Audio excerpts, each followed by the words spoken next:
monde et merci d'être là. Jason pour jaser Conversation au Saint-Jean est une initiative de la communauté francophone accueillante. Mon nom est René Morel et aujourd'hui, j'ai le plaisir d'accueillir Guylaine Castonguay avec le Kodak NB, le Conseil pour le développement de l'alphabétisme et des compétences des adultes au Nouveau-Brunswick. Bonjour Guylaine. Bonjour René. Merci d'être venue jaser avec moi aujourd'hui. Tu es venue nous parler d'un nouveau programme à distance et ton poste, c'est la facilitatrice pour la plateforme canadienne de formation à distance. Exact. Bravo, tu l'as eu. Alors, la plateforme PCFAD, finalement, tu l'as bien nommée, plateforme canadienne d'apprentissage de formation à distance ou aux adultes, finalement. Tous ceux qui sont âgés de 18 ans et plus peuvent s'inscrire à la plateforme d'apprentissage.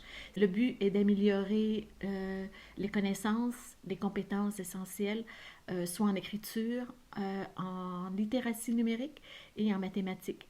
Alors, c'est offert finalement à la population en général et principalement aussi aux nouveaux arrivants, nouveaux étudiants, personnes âgées, aînés, retraités, qui veulent en apprendre davantage dans ces domaines que nous présentons par PCFAD. Peut-être que quelqu'un qui arrive, le français n'est pas leur langue première, ils ont peu de connaissances au niveau des ordinateurs, du système de courriel, des systèmes de logiciels, etc. Oui, exactement. Alors, les nouveaux arrivants, parfois, dans leur pays, c'est pas le même fonctionnement. C'est pas le langage est différent. Si on veut parfaire, par exemple, ses connaissances en français, quand même qu'on parle le français, à l'écrit, parfois, c'est là que ça change.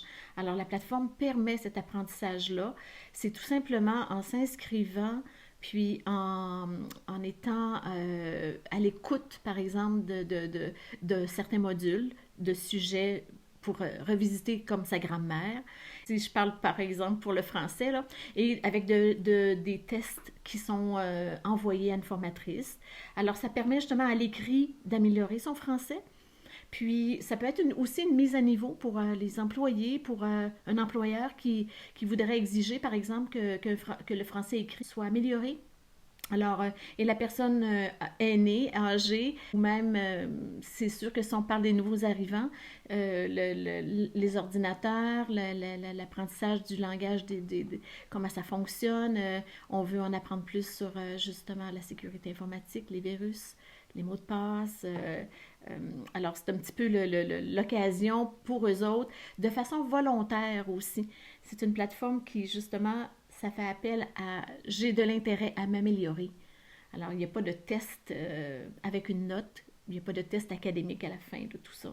Et est-ce qu'il y a des frais pour ça? Ou? Non, c'est tout à fait gratuit. Alors, c'est l'avantage un peu du programme. On a reçu une subvention qui permet d'offrir ce programme-là à l'intérieur de la province, d'ailleurs.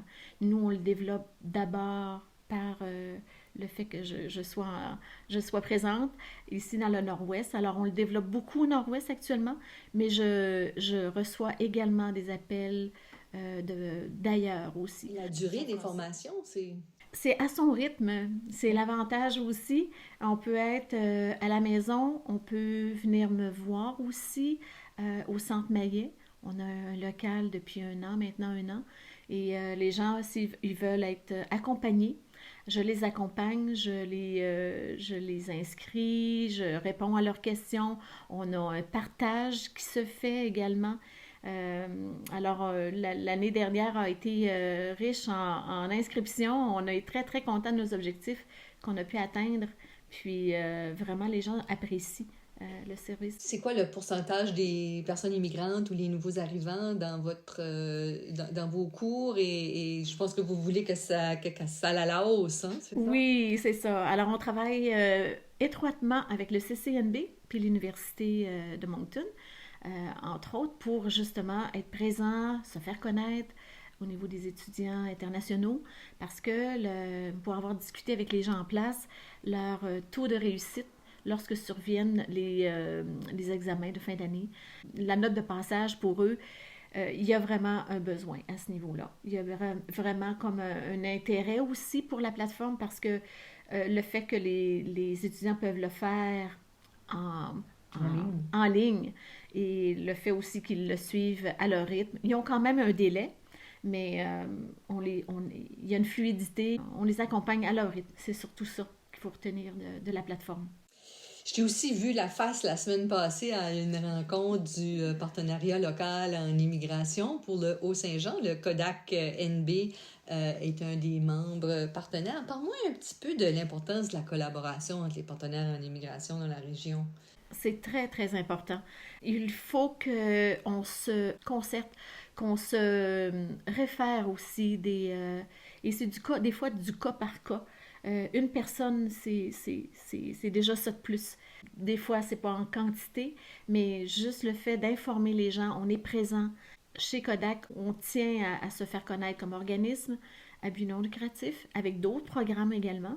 Mais pour PCFAD, on espère que les gens nous reconnaissent, qu'ils reconnaissent aussi la nécessité de travailler ensemble aussi. C'est également très important là, pour nous autres.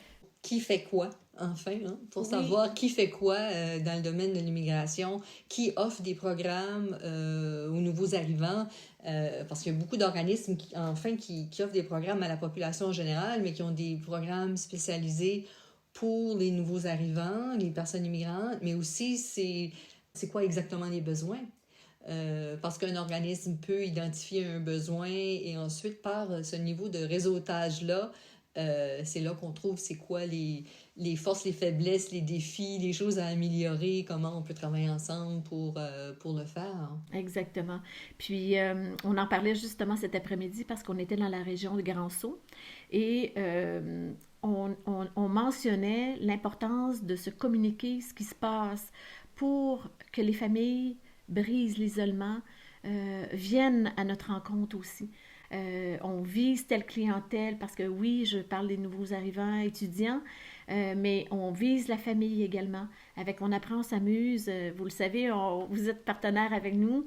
On apprend, on s'amuse. C'est le recrutement des familles finalement. Puis on fait une activité sur Zoom. Alors, toujours dans un but d'apprendre le français, d'apprendre des mots, mais aussi pour que les familles viennent à notre rencontre, viennent partager avec nous. Pour qu'on apprenne à se connaître. On est, nous, avec une culture, mais on s'intéresse également à ces autres cultures-là. Et entre nous, je pense qu'on en est là. Qu'est-ce qui se passe exactement durant l'appel Zoom de On apprend et on s'amuse? Alors, les familles ont à s'inscrire. On leur envoie un message personnalisé. La famille s'inscrit et se connecte sur Zoom. Ça a lieu à 6h30 aux 2 semaines environ. Les mercredis soirs. Les mercredis soirs également. Puis, on anime pendant une demi-heure, 45 minutes ou plus. On fait des jeux, on chante, on a des comptines, on leur passe une vidéo, mais on a une thématique aussi, on a un titre pour l'émission à chaque 2 semaines. Puis, on fait des tirages aussi, comme Kodak est très généreux de son partage pour toujours dans le fait d'apprendre le français. Vous avez des beaux livres. Oui, c'est ça. Puis on s'amuse à faire partager des fois des bricolages. On les invite aussi, c'est le moment aussi où on les rencontre, donc on leur propose d'autres activités qui ont lieu dans le mois. Alors, c'est comme ça que ça fonctionne avec... On apprend, on s'amuse. Ben, c'est super. Ben, écoute, merci beaucoup d'être venue jaser avec moi aujourd'hui, Guylaine. C'est déjà terminé. Y a-t-il d'autres choses que tu voudrais ajouter avant qu'on finisse notre petite jasette? Merci de l'invitation. Je vous invite vraiment à venir consulter notre site web. Entrer en communication avec moi pour en savoir davantage. Ça va vraiment, vraiment me faire plaisir de vous informer, d'aller à votre rencontre également. Alors, les informations pour comment rejoindre Guylaine et le Kodak NB se trouvent dans la description de cet épisode. Merci beaucoup, Guylaine, et merci à vous, chers auditeurs et auditrices, d'avoir été des nôtres. Je vous invite à vous abonner à notre chaîne et ne pas oublier de cliquer sur l'icône notification pour ne pas manquer nos prochains épisodes. Et surtout, n'hésitez pas à partager dans vos réseaux. Cette émission est une réalisation de la communauté francophone accueillante qui regroupe la ville d'Edmundston, la ville du Haut-Madawaska et la Première Nation Malécite du Madawaska dans le nord-ouest de la province du Nouveau-Brunswick. Notre projet est rendu possible grâce au financement du ministère de l'Immigration, Réfugiés et Citoyenneté Canada, tout droit réservé en cette année 2023. Merci et à la prochaine!